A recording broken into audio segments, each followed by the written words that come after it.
ಈ ಒಂದು ಸರ್ಕಾರಗಳು ನಡೆಯತಕ್ಕಂಥದ್ದು ಯಾವ ಒಬ್ಬ ವ್ಯಕ್ತಿಗೆ ರಕ್ಷಣೆ ಕೊಡ್ಲಿಕ್ಕೆಲ್ಲ ಸರ್ಕಾರ ಇರೋದು.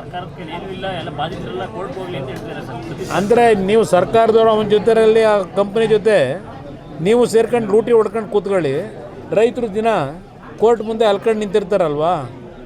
ಇವತ್ತು ತೀರ್ಪು ಕೊಟ್ಟಿರೋದೇನೆ ಇವರಿಗೆ, ಈ ಸರ್ಕಾರಕ್ಕೆ. ಈ ಸರ್ಕಾರ ಇಂಥ ವ್ಯಕ್ತಿಗಳ ಜೊತೆ ಶಾಮೀಲಾಗಿದ್ದಾರೆ.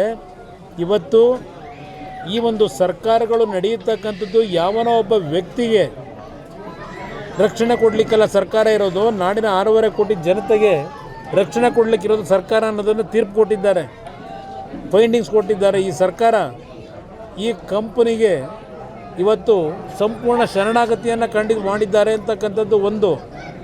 ಈ ಸರ್ಕಾರ ಮಾಡಿರ್ತಕ್ಕಂಥ ಅವ್ಯವಹಾರಗಳ ಬಗ್ಗೆ ಕ್ಲಿಯರ್ ಕಟ್ ಹೇಳಿದ್ದಾರೆ. ಇದು ಕರ್ನಾಟಕ ರಾಜ್ಯದ ಇತಿಹಾಸದಲ್ಲೇ ಒಂದು ದೊಡ್ಡ ಮಟ್ಟದ ಸ್ಕ್ಯಾಮ್ ಅಂತಕ್ಕಂಥದ್ದು ಏನು ಹೇಳಿದ್ದಾರೆ. ಇನ್ನೂ ಈ ಸರ್ಕಾರ ಮೌನಕ್ಕಿರೋದು ನೋಡಿದ್ರೆ ಏನು ಮಾರಾಟ ಮಾಡ್ಕೊಂಡಿದ್ದೀರಿ ನಿಮ್ಮ ಈ ಸರ್ಕಾರದಲ್ಲಿ ಇರ್ತಕ್ಕಂಥ ಮಂತ್ರಿಗಳು, ಮುಖ್ಯಮಂತ್ರಿ, ನಿಮ್ಮ ವ್ಯವಹಾರ ಏನು ಇಟ್ಕೊಂಡಿದ್ದೀರಿ ಅಲ್ಲಿ. ಹಾಗಿದ್ರೆ ಈ ಸರ್ಕಾರಕ್ಕಿಂತ ಆ ಕಂಪ್ನಿ ಮಾಲೀಕ ದೊಡ್ಡವನ? ಈ ಸರ್ಕಾರ ನಡೆಸ್ತಾ ಇರೋದು ಆ ಕಂಪ್ನಿ ಮಾಲೀಕನು, ಇಲ್ಲ ಈ ಸರ್ಕಾರ ನಡೀತಾ ಇರೋದು ಈ ರಾಜ್ಯದ ಮುಖ್ಯಮಂತ್ರಿ ನೇತೃತ್ವದಲ್ಲಿ ನಡೀತಾ ಇರೋದು? ಇದನ್ನು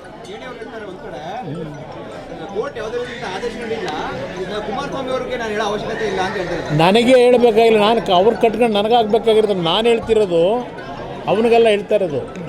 ನಾನು ಹೇಳ್ತಾ ಇರೋದು ಈ ಸರ್ಕಾರಕ್ಕೆ ಬೆನ್ನೆಲುಬ. ಈ ಸರ್ಕಾರಕ್ಕೆ ಏನು ಅವ್ರು ಡೈರೆಕ್ಷನ್ ಕೊಟ್ಟಿರೋದು ಕೋರ್ಟ್ನಲ್ಲಿ. ಕೋರ್ಟು ಆದೇಶ ಕೊಟ್ಟಿರೋದು ಕಿಣಿಗಲ್ಲ, ಕೋರ್ಟ್ ಆದೇಶ ಕೊಟ್ಟಿರೋದು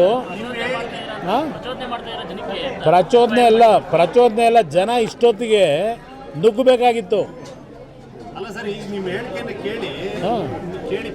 ನನಗೆ ಅವ್ರು ನೋಡಿ, ನಾನು ಯಾರಿಗೋ ಉತ್ತರ ಕೊಡಲ್ಲ. ಅವ್ನು ಯಾರೋ ಲೂಟಿ ಹೊಡಿಯೋಕ್ಕೆ ಬಂದಿರೋ ನಮಗೆ 5 ರೂಪಾಯಿ ಹಾಕಿದಾನ ಆ ಯೋಜನೆಗೆ? 5 ರೂಪಾಯಿಗೆ ಹಾಕಿದಾನ ಅವನ ಕೈಯಿಂದ. ರಾಜ್ಯ ಸರ್ಕಾರದ ಭೂಮಿ ಕೊಟ್ಟರು ಲೀಸ್ಗೆ 10 ರೂಪಾಯಿಗೆ. ಅದನ್ನು ತಗೊಂಡೋಗಿ ICICI ಬ್ಯಾಂಕಲ್ಲಿ ಲಡ ಇಟ್ಟ ರಾಜ್ಯದ ಆಸ್ತಿನ. ಅಲ್ಲಿ ಸಾಲ ತಂದು ಆಟ ಆಡ್ಕೊಂಡು ಕೂತಿದ್ದಾನೆ. ಇದನ್ನು ನೋಡ್ಕೊಂಡು ಇವರೆಲ್ಲ ಸರ್ಕಾರ ನಡೆಸೋರು ಇವನಿಗೆ ಎಲ್ಲ ಮಾರಾಟ ಮಾಡ್ಕೊಂಡು ಕೂತಿದ್ದಾರೆ. ಅಲ್ವೇ, ನಾನು ವಿಧಾನಸಭೆ ಕಲಾಪದಲ್ಲಿ ಕ್ಲಿಯರ್ ಕಟ್ ಹೇಳಿದ್ದೇನೆ. ಈ ಪ್ರಾಜೆಕ್ಟನ್ನು ಸ್ಕ್ರ್ಯಾಪ್ ಮಾಡೋಣ ಸದನ ಒಪ್ಪೋದಾದರೆ ಸ್ಕ್ರ್ಯಾಪ್ ಯಾವಾಗ 2006 2007ರಲ್ಲಿ ಹೇಳಿದ್ದೇನೆ, ತೆಗಿರಿ ಸದನದ ಕಲಾಪ. ಇವರು ಯಾರೂ ಮಾಡುವಂತ ಹೇಳಲಿಲ್ಲ, ಬೆಂಬಲ ಇಲ್ಲ ನನಗಿದ್ದು 38 ಜನ MLAಗಳು. ಆ 38 ಜನ MLAಗಳು ಕಟ್ಕೊಂಡು ಎಲ್ಲಿಂದ ಸ್ಕ್ರ್ಯಾಪ್ ಮಾಡಲಿ? ನಾನು ಕ್ಯಾಬಿನೆಟ್ ಮುಂದೆ ತಂದೆ ಇದ್ದಾನೆ, ಸಬ್ಜೆಕ್ಟ್ನ ಬಾಯ್ಕಾಟ್ ಮಾಡಿದ್ರು, ಮಾಡೋಕ್ಕೆ ಬಿಡಲಿಲ್ಲ. ಇವತ್ತು ನನಗೆ ಈ ನಾಡಿನ ಜನ ಇವತ್ತು 134 ಸೀಟ್ ಕೊಟ್ಟವರಲ್ಲ, ಹೇಳ್ತಾರೆ 136 138. ಆ ರೀತಿ ಈ ನಾಡಿನ ಜನ ಕೊಟ್ಟಿದ್ದರೆ ಇಂಥವರು ಭಾಳ ಜನ ಜೈಲಲ್ಲಿರೋರು.